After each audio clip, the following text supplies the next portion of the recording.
हाँ जी, good morning. कैसे हो आप सब? तो जी अभी टाइम हुआ है सुबह 6:40 का और दिन है आज मंगलवार। अभी जस्ट मेरी हेल्पर का फोन आया है कि आज 10 तारीख है, उसका अपॉइंटमेंट था और उसको दवाई लेने जाना है। तो वो आएगी लगभग 2:30 या 3 बजे के आसपास। तो जी 2:30-3 बजे का मुझे विश्वास नहीं है कि वो आएगी या नहीं आएगी। तो अपना काम मैं खुद ही समेटूंगी, मैं उसके भरोसे नहीं बैठूंगी। आज मेरा जो व्लॉग होने वाला है वो इसी पे बेस्ड होने वाला है कि जिस दिन मेरी हेल्पर नहीं आती है उस दिन मैं अपना काम किस तरीके से मैनेज करती हूँ। तो जी सब्जी मैंने गैस पे चढ़ा रखी है, आटा मैं जस्ट अभी गूंद के आई हूँ। बच्चों को मैं छोड़ने जाऊंगी 7:40 पे।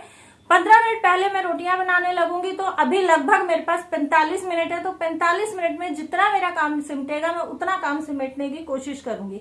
तो जी फटाक से व्लॉग को आगे बढ़ाते हैं और शुरू करते हैं अपना काम।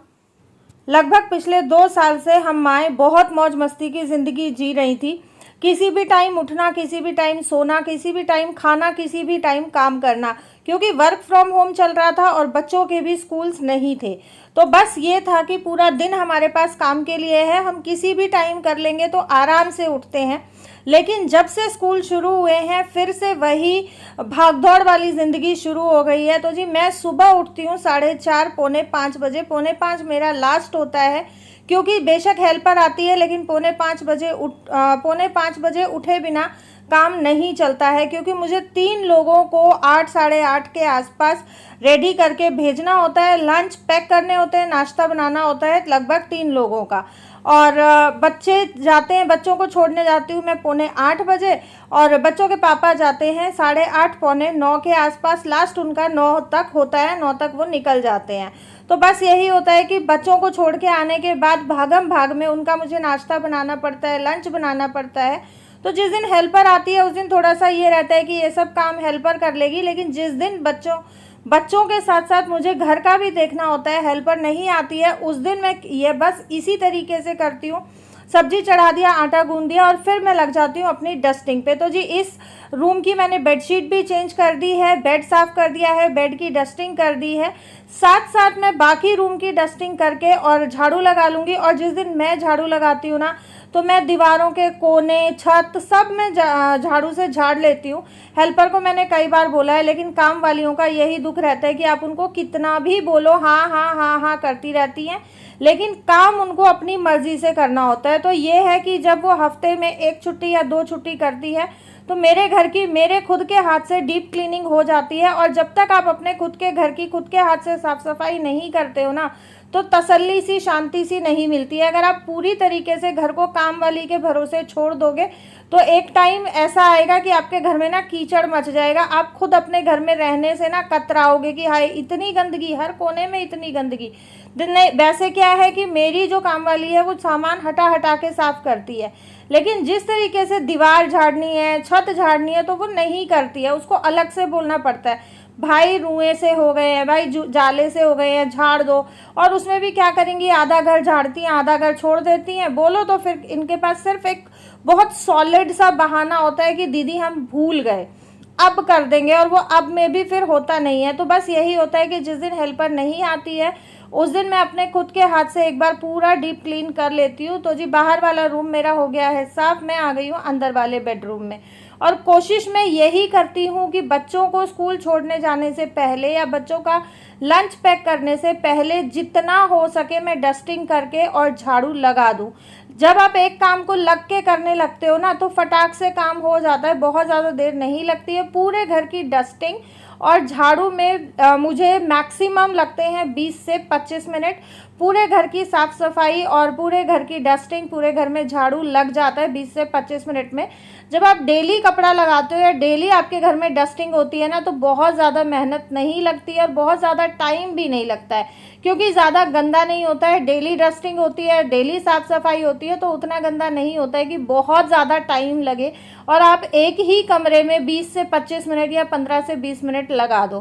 तो जी अगर आप डेली अच्छे से साफ़ सफाई कर रहे हो तो मैनेज हो जाता है काम, बहुत ज़्यादा अफरा तफरी नहीं होती है। तो बस यही है कि सुबह का बहुत छोटा टाइम होता है, हमारे पास 2.5-3 घंटे ही होते हैं या 2-2.5 घंटे ही होते हैं जिसमें हमें पूरे घर का काम मैनेज करना होता है। अच्छा, अब बच्चों के जाने से पहले मैं ये सब काम करने की कोशिश इसलिए करती हूँ ताकि बच्चों को छोड़ के आने के बाद 9 साढ़े 9 बजे तक का टाइम तो मेरा वैसे ही बहुत ज़्यादा कंजस्टेड हो जाता है। और आपको भी पता है कि जब पति लोग ऑफिस जाते हैं तो पत्नी को बिल्कुल पति के पीछे पीछे पीछे पीछे ही रहना पड़ता है। अभी टावल दे दो, अभी बनियान दे दो, अभी पैंट दे दो, अभी शर्ट दे दो, अभी जूते दे दो, अभी जुराब दे दो। किस किस के घर में ऐसे होता है, प्लीज़ मेरे साथ ज़रूर कमेंट बॉक्स में शेयर करना कि आपके हस्बैंड जब ऑफिस जाते हैं तो आपको बिल्कुल उनके पीछे पीछे रहना पड़ता है। देखिए, मुझे रहना पड़ता है क्योंकि मेरे हस्बैंड को हर चीज़ हाथ में चाहिए होती है। उनको आदत है कि हर चीज़ उनको आगे से आगे रेडी मिले। हालांकि कई बार क्या होता है, वो अपने शूज़ खुद से पॉलिश करते हैं, बट बहुत बार ऐसा होता है कि उनके मन में नहीं होता है, तो उनको ये रहता है कि यार शूज़ पॉलिश कर दो, तो मुझे शूज़ भी उनके पॉलिश करने पड़ते हैं। तो ये है, बच्चों को छोड़ के आने के बाद से लेके और उनके ऑफिस जाने तक मेरा जो टाइम होता है वो सिर्फ़ और सिर्फ उन्हीं के लिए होता है। तो उस टाइम में मैं एक भी काम एक्स्ट्रा नहीं कर सकती हूँ। और उसके बाद फिर मैं अपना नाश्ता करके सुबह जो मशीन लगाती हूँ तो मैं कपड़े सुखाने, उतारने, कपड़े फोल्ड करने की नीयत में रहती हूँ। तो मैं कोशिश करती हूँ कि बच्चों के स्कूल जाने से पहले एटलीस्ट मेरा झाड़ू लग जाए और पूरे घर में डस्टिंग हो जाए। उसके बाद ये है कि अगर मुझे मॉपिंग करनी है तो मैं आसानी से मॉपिंग कर सकती हूँ क्योंकि सिर्फ मॉपिंग करने का काम रहता है। अगर मॉपिंग मैं नहीं भी करती हूँ तो मैं सारे घर में मैट बिछा देती हूँ क्योंकि मेरे बच्चे बड़े हैं, डेली झाड़ू पोछा होता है। और पोछा मेरी जो हेल्पर है वो बहुत सफाई से लगाती है, झाड़ू बहुत सफाई से लगाती है। तो डेली अगर ना भी हो, एक दिन हफ्ते में नहीं भी पोछा लगे तो मेरे घर में काम चल जाता है। तो बस यही होता है कि जिस दिन अगर मूड होता है मेरा या तबीयत मुझे लगती है कि हाँ ठीक है और नहीं ज़्यादा दिक्कत होगी तो मैं पोछा लगा देती हूँ, अदरवाइज़ मैं छोड़ देती हूँ। तो जी, झाड़ू मैंने लगा दी है पूरे घर में, डस्टिंग पूरे घर की मैंने कर दी है, सारा साफ़ सफाई कर दिया है और झाड़ू का काम मेरा ख़त्म हो गया है। अब सिर्फ मेरा काम रह जाता है बच्चों का नाश्ता बनाने का और लंच पैक करने का।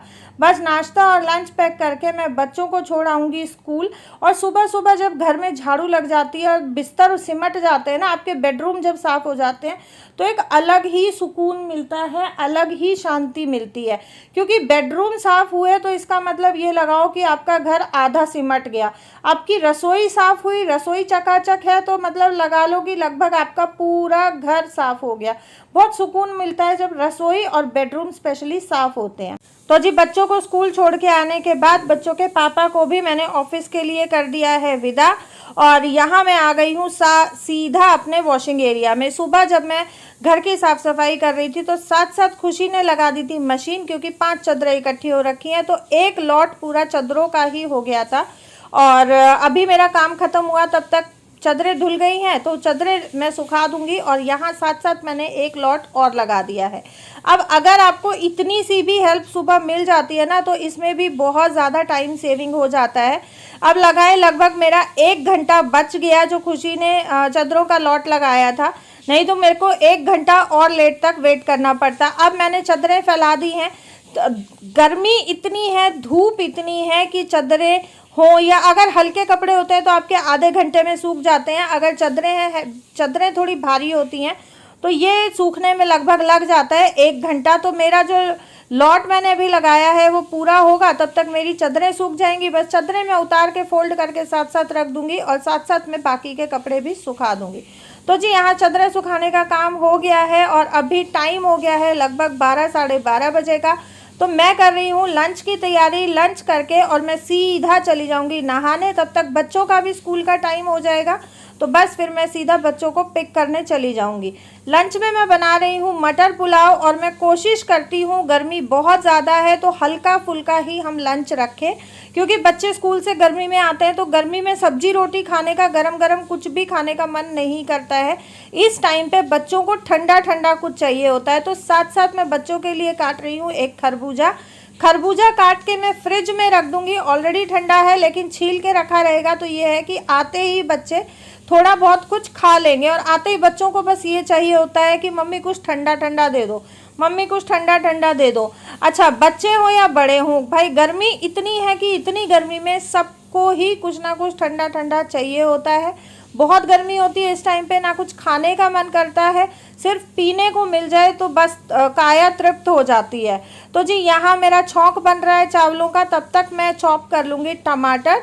और टमाटर चॉप करते करते, खरबूजा काटते काटते छौंक भी रेडी हो गया है। बस इसमें टमाटर डाल के और अपने बेसिक मसाले डालेंगे, हल्दी, नमक, और मैंने इसमें डाला है 8-10 काजू। अच्छे से मिक्स करेंगे इसमें। बाकी मैं जो पुलाव बनाती हूँ उसमें मैं धनिया, गरम मसाला, लाल मिर्च मैं कुछ नहीं डालती हूँ।